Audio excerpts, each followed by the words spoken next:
And welcome to News Channel 8. I'm Jerome Aegean. And in tonight's top stories, we bring you the aftermath of what happened at the alarming situation in Golden Rock yesterday morning.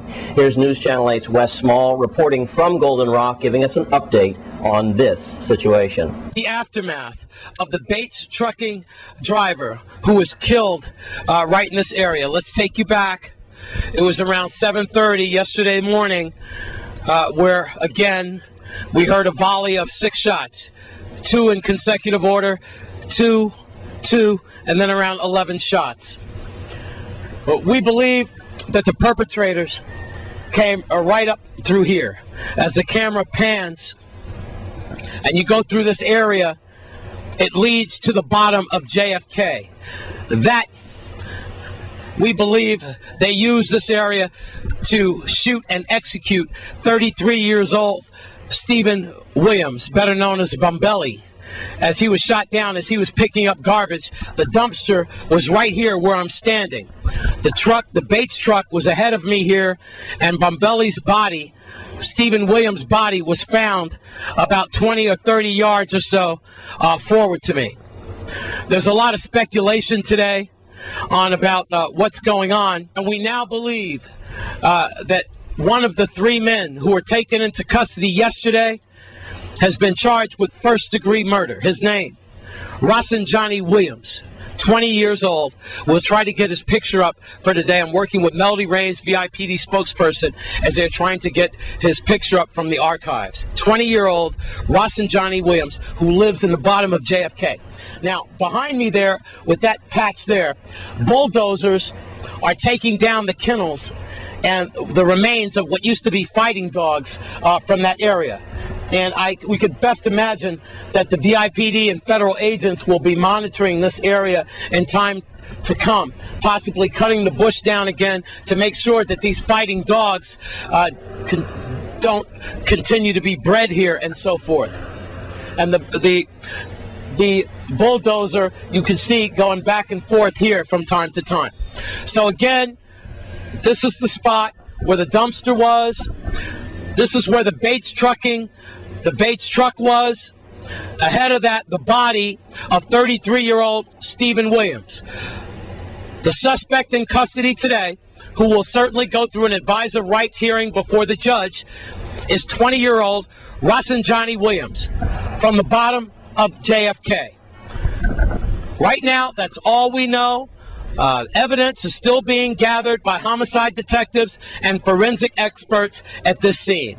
And once again, we can only hope that the violence stops in our territory.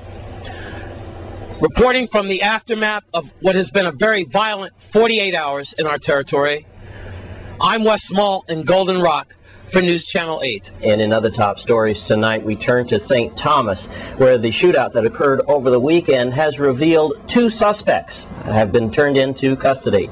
News Channel 8's Lee Carl uncovers more information on this situation and crime. Well, there's no doubt about it. The information continues to come in on the 2 brothers that have been accused of shooting at police during a high-speed chase. They're Isaiah George and Reuben George. And they currently, one of them, Isaiah, lives on the mainland. And the reason he was here, he returned to bury his brother. And that was another case, you may recall, when Philip John George, his brother, was killed outside the Lexus Adult Entertainment nightclub on the east end of St. Thomas. So they were back here. And they were in a vehicle with 3 other people, 2 of them from St. Croix. And the information was that apparently they may have spotted what they believed was the person who killed their brother in the area near the Jungle Club behind Oswald Harris Court. They fired at least 10 shots from automatic weapons and then took off on the road. An unmarked police car saw them, thought it was suspicious, followed.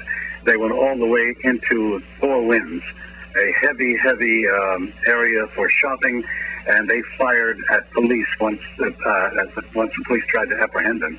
One of the bullets went through a windshield, passing a woman with a child in the car. Fortunately, they weren't hurt, but the woman received a bullet gunshot wound to the leg, and she was quite traumatized at that point. Meantime, the situation is now that 3 other persons were at large. One of the persons, and a smart officer, decided, let's check the Seabourn. Lo and behold, there was a guy from St. Croix who may have been involved on his way to St. Croix. They apprehended him.